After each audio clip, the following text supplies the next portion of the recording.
Welcome to another TechHelp video brought to you by AccessLearningZone.com. I'm your instructor, Richard Rost. Today I'm going to teach you how to flip my status box upside down. In other words, we're going to make it so new messages come in on the bottom. Today's question comes from Caleb in Lancaster, California, one of my Platinum members. Caleb says, I've been using your status box function for a while now, but my users say it's a little confusing because new messages come in on the top, which is not how you normally read things. They want to know if it's possible to flip it so new messages appear on the bottom instead. How can I do that? Well, it's a little tricky. I'm going to show you how to do it, but the reason why I have it the way that it is now is because it's much easier to code and it won't confuse beginner programmers, right? It's very easy to put something on the top of the box instead of having to scroll down to the bottom. So for those of you who don't know what my status box is, it's basically just a big box that I put on the main menu so that I could put messages in there that happen in the program that we don't have to pop up a message box like in front of the user's face, which stops execution of code or anything like that. It's very unobtrusive. You can see it though, right? And I can put messages on here. Now notice that new stuff, it's hard to see because it just says hello world. If I put some extra text in here, you can see that new stuff comes in on the top. And that's because as you're adding stuff, notice it's going down below the bottom of the box. So in order to read that, if it was new stuff on the bottom, you then have to scroll down to the bottom, which you can do, but it adds a little bit of a complexity, and I like to keep things simple, especially for beginners. But since we're getting a little more advanced now, I will show you how to do this. But first, some prerequisites. First off, this is, of course, a developer level video. What does that mean? Well, that means if you've never done any programming in VBA and you want to learn how, go watch this video first. And if you don't know what the status box is, go watch this video where I explain how to build it. And then in this video, I teach you how to make the status function global, so any form in your database can use it, and it just displays the message on the main menu, right? Now, in addition to those, make sure you understand how to use with in VBA. I'm going to use that today. You also need to understand SetFocus. And to move the cursor down to the end of the box, we're going to use SelStart and SelLength. So go watch any of these videos if you're not certain how this stuff works. Okay, so if you don't know any of these things, go watch those videos, then come on back. I'll wait for you. I'll hold up the class just for you. Go on. All right, so here I am back in my TechHelp free template. This is a free database. You can grab a copy off my website. And if you've watched all those other videos, you know that by now, right? All right, so let's go take a look at our function, which is in the global module. There we go. It's right down here. Now, the first thing I'm going to do is I'm going to throw the time in here, right there. I'm going to say now, and then a colon, and then the actual message. This way we can see what's coming in and when, right? And if I come back over here and hit the button, you just see I just added the time index, right? So every time I click the button, hello world, it puts a time on there. Makes it easier to see, right? And in fact, you might not want the whole date and time in there. Let's format that. Let's come in here and say, instead of the whole thing, let's say format now. And I want to make it look like just the hours and minutes. Remember, minutes are N because M is the month. Okay? And if you don't know how to use the format function, go watch this video. See, there's always more stuff to learn, right? In fact, on this page, I got right here a nice list of the date format codes. That'll bring this up, and it teaches you all the different ones here. N is minute, right? Okay.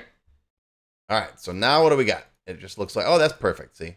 Actually, for the purposes of class, I am going to add seconds on there because I'll be doing a bunch of clicking at once. But normally, I don't bother with that. But for the class, I'm going to put seconds on there, too. Just so we can see, okay, I hit that last. So you can see now the new stuff comes in on top. And like Caleb said, this stuff can be confusing. If your users are looking at this, they're going, well, okay, this happened after that. Well, sometimes when I'm doing debugging, I have to kind of think to myself, too, it's going backwards, right? This happened first, then that happened, then that happened. All right, so basically what I want to do is I want to put this first, right? Put the status box first, then a new line, then what's coming in next. So we're going to take this, we're going to move that to the beginning, and then the VB new line, right? And then the format, blah, blah, blah, blah, blah, and then S at the end. Okay, that's how it's going to look now. So put what was there first, then a new line, then the time, then what text is coming in, so it goes at the bottom of the box. All right, let's see what we got now. Click, click. Oh, wait, nope, can't see it. See, that's the problem. It's down past the end of the box. Let's delete some of the stuff that's in here so we can see what's happening. Let me delete all of that. even more. Come on, delete. There's a whole bunch of stuff in here. There we go. All right, ready? Click, click. Okay, it's working, right? The problem is as we get, more text in here, it goes down past the bottom of the box. What we have to do is we basically have to tell Access, hey, go to the end of that box. But you have to first put the focus on it because you can't move the cursor around using SelStart until you have focus on it. So we got to set the focus and then move the cursor to the end using SelStart. Okay, so how do we do that? Well, let's come back in here. Now, this is a global module, right? And I don't want to have to keep referring to forms, main menu, F status box the whole time. So we're going to use a with. I'm going to say, I'm going to just copy this, right? Copy this thing and say with that, and then do some stuff in here, right? And then end with. So now I don't have to refer to forms, main menu, F status box all the time. Now, how do I get its value if I'm dealing with this with? Well, it's just dot value. Okay, so its value equals whatever its value currently is and the rest of that stuff. Okay, let's test that, make sure. Save it. Always throw in a debug compile once in a while. Come back out here and get rid of some stuff. All right, and then we'll test it. Okay, so it's still working. We didn't break it. Always make sure you don't break it first. If it ain't broke, don't fix it. Okay, now we have to set focus, right? Dot set focus, which means with that status box on the main menu form, dot set focus. Dot SelStart equals, how do we know where to put it? Well, we want the length of that entire string, okay, go to the end of it. So it's going to be the length of dot value. So if it's 20 characters long, go to position 20. If it's 500 characters long, go to position 500. And just to make sure no text is selected, which there shouldn't be, SelLength can be 0. Okay, all right, save it.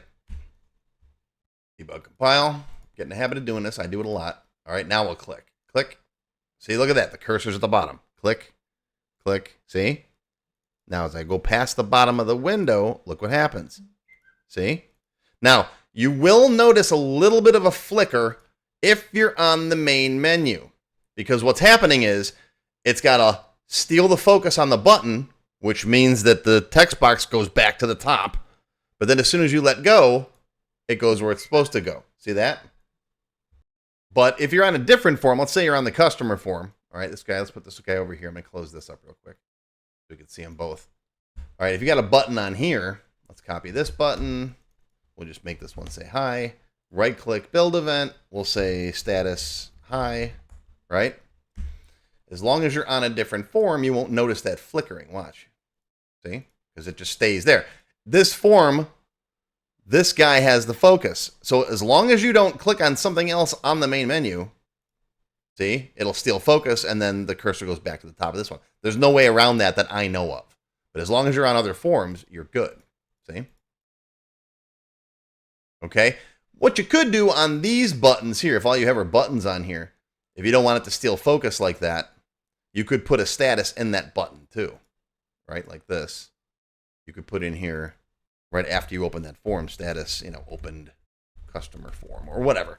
Or even just put the code in here. If you don't want to do a full status, you could just put the code in here that does this part of it, right? You can make a second function that just does the positioning stuff without changing the value. That's up to you. My job is to teach you how the different Legos work. You can put them together however you want.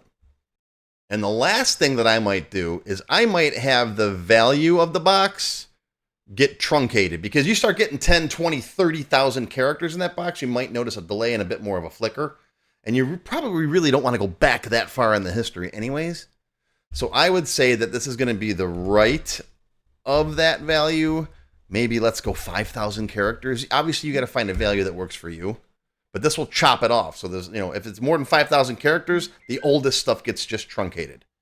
All right, and if you do that, and you click, and you do this, and you do that, and you click the button, and it all works. See? There you go. See, this button's going to flicker, because this button's on this form will flicker, but it'll work. And again, I don't know. If you don't, well, we could try turning echo off, but that's dangerous. I don't like doing that. And And I don't even think that'll fix the problem with echo, because you can turn off echo, but it's still going to lose focus and then go back to it. So I don't know. Here's the echo command. Echo turns off all screen writes. So you got to be careful, because if anything in here causes an error, you won't see it and your database will lock up. So I use this extremely sparingly, but in this case, it doesn't fix the problem. It's still the same over here. And in fact, over here, I think the flicker is even worse. See? So no, we're not going to do echo. So goodbye. I got a whole separate video on echo. I'll put a link to that down below as well if you want to learn more about that.